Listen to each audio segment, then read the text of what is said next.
The light hit the table like fire on glass. Laughter snapped through the air, bright and careless. Across from me, my boyfriend leaned back, voice smooth enough to cut. "If you don't like my friend's rude jokes," he said, "you can just pay and leave." The room froze, forks mid-air, glasses half raised. I folded my napkin, once set $60 beside the plate. "Thanks for the option." The chair scraped against marble as I stood. Their laughter tried to follow, but broke halfway. When the door shut behind me, one of them whispered, almost laughing, "She won't actually leave, will she?" When I was younger, I thought silence kept things from breaking. Turns out, it just delays the sound. Victor and I met at a company mixer 3 years ago. He liked to tell people we were opposites that worked. He wore crisp shirts and spoke in marketing slogans. I wore steel-toed boots and carried a lunch pail. It amused him at first, the novelty of someone who could wire a breaker box but didn't care about hashtags or pitch decks. He'd watch me scrub grease from my hands and say, "You make hard work look poetic." I didn't know that was the prelude to pity. At home, our world split neatly down the middle. His side smelled like cologne and spreadsheets. Mine smelled like mineral oil and dusted copper. I'd fix the buzzing outlet he ignored, label the fuse box so he'd know what not to overload. He'd scroll his phone, hum approval, and say, "You're a natural problem solver." It sounded like praise until he used it as proof I could handle anything, especially his neglect. When his friends came over, the jokes started light. "So, Emery, do you charge by the hour, even off the clock?" I'd smile because smiling bought peace. Victor would smirk, hand them another drink, and say, "She's tough. She can take it." That was the script they mocked I endured, and he got to seem charming for dating down. I remember one Sunday morning when the kitchen light flickered.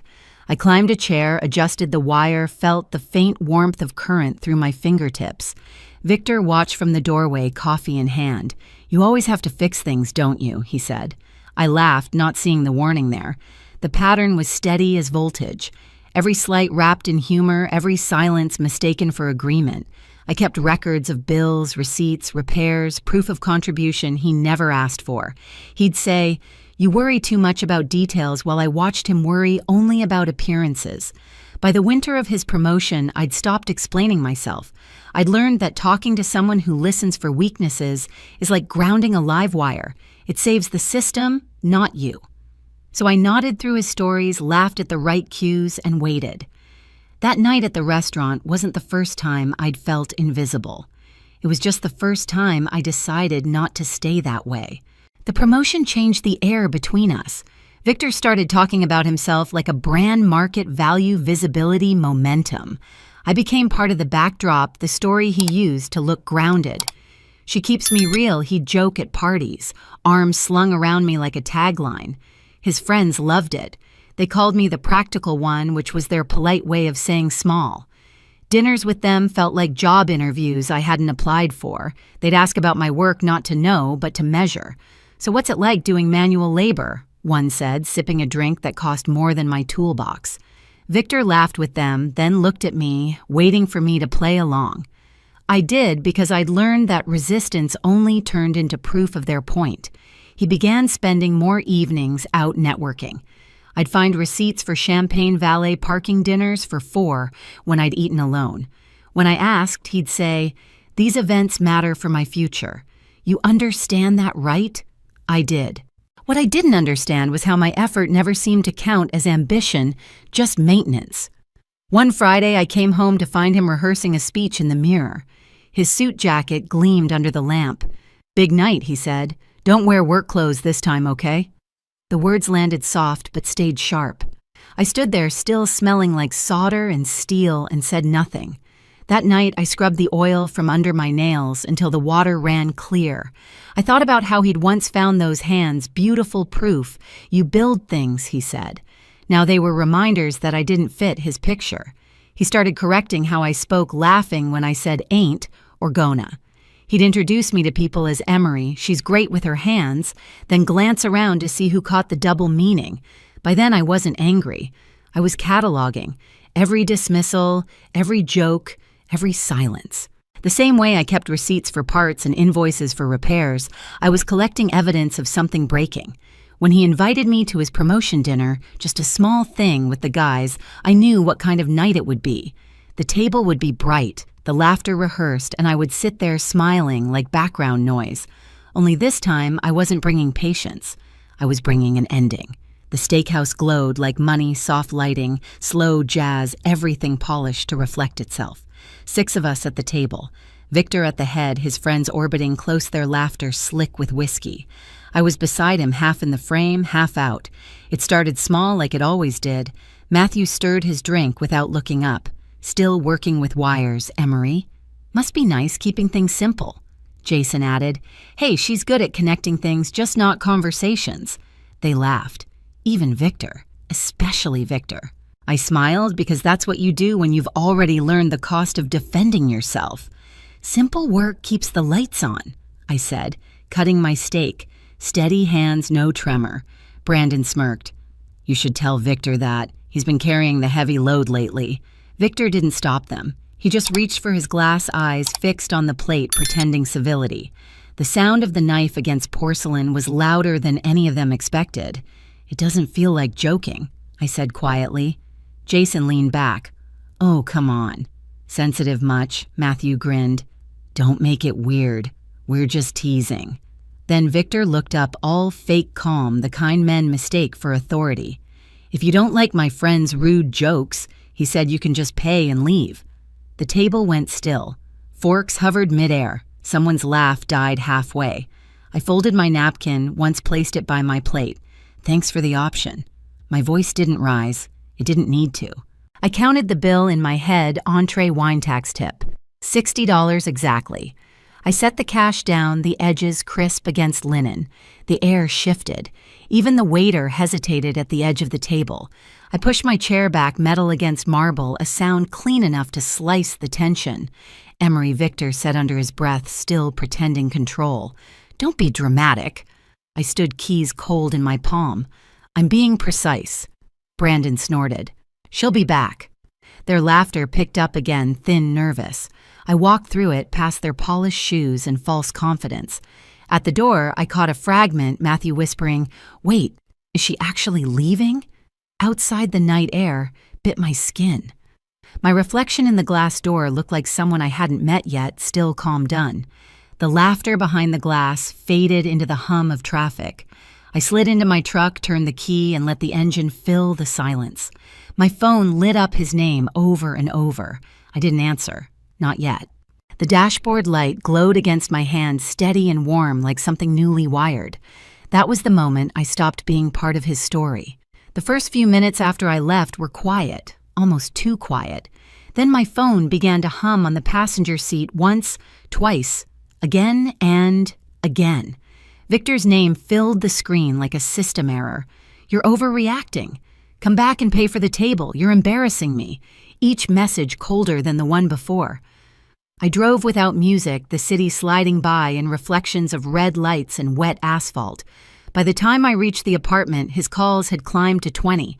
I parked, turned off the engine, and sat there long enough for the silence to grow teeth. Inside, everything looked staged for someone else's life. His cologne still in the air, the champagne glasses from last week's celebration sitting untouched. I pulled out a duffel bag and started packing. Work shirts, tools, receipts. Every item I owned had proof-attached serial numbers, invoices, names in my handwriting. Documentation wasn't just a habit, it was armor. The phone buzzed again. You invited everyone, you pay. I stared at the message until it blurred. Then I typed one line I paid for what I ordered. Send. Maya's reply came 2 minutes later. Door codes the same. T's on. That was enough.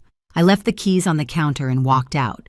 Her apartment smelled like detergent and cumin, something human and alive. She opened the door before I could knock. You left. I did.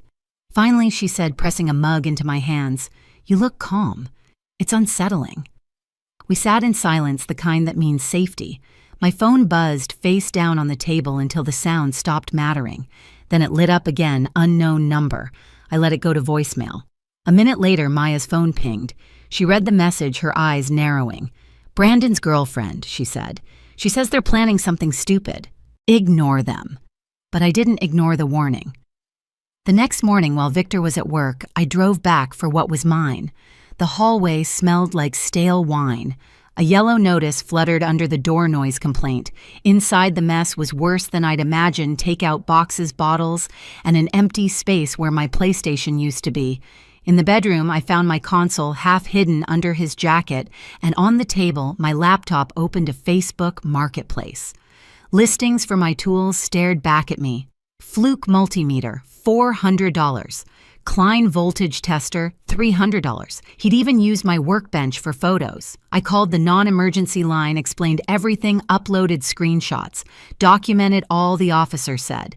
If he sells anything, it's theft. Next, I called Mr. Chen, the landlord. His voice was polite but tight. He told me you abandoned the lease, he said. I didn't abandon anything, I replied. I left because he told me to. He sighed. You've always paid on time. If you'd like to keep the apartment, we can talk. When I hung up, I took pictures of every listing, every item. Proof stacked neatly on the screen, like justice, waiting for a timestamp. That evening, Victor texted again. You went through my stuff. You're insane. What's yours is mine. Remember, I wrote back. Selling someone's property isn't love. It's theft. Attached every screenshot plus the police report number. Then I put the phone down and waited. Mr. Chen's message came a few hours later, another noise complaint. One more, and he's evicted. I smiled for the first time in days. Some people fight with words. I prefer paperwork. Spring came early that year, soft light spilling through the blinds of a smaller, quieter apartment. I'd taken over the lease. Victor was gone. The place smelled like lemon cleaner and possibility.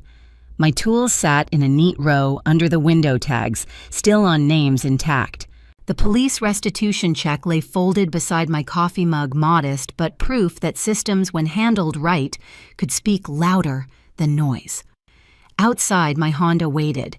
I'd rebuilt her piece by piece over 3 years, but she'd never looked more complete than she did that morning. Chrome catching sunlight, engine steady as a heartbeat. I turned the key.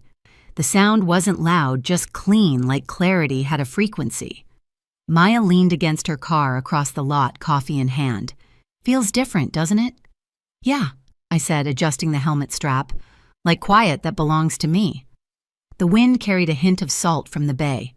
I thought of the old apartment, the laughter that once filled its walls, the way it all collapsed under the weight of consequence. There was no satisfaction left in it, just relief. As I rolled out onto the open road, the world didn't feel like something I'd escaped. It felt like something I'd rewired. I used to think silence was surrender, that walking away meant giving up on something worth fixing. But silence, I learned, isn't weakness. It's wiring. You strip what's corroded, isolate the current, and reconnect only what's worth keeping. That's how circuits survive. The world still hums with noise, his name in someone else's story, their laughter echoing somewhere I don't live anymore, but none of it reaches me now. The power runs clean straight through my own hands. The Honda waits by the door, metal warm from the morning sun. I slide on my gloves, feel the leather mold to my skin. Somewhere in that quiet click of the ignition, I hear what peace actually sounds like. Not revenge, not escape. Just restoration, one wire at a time. One boundary closed, another finally alive. That's all silence ever wanted to be heard without having to explain. If you've ever had to rebuild yourself from the ruins, hit like and tell me where you're watching from.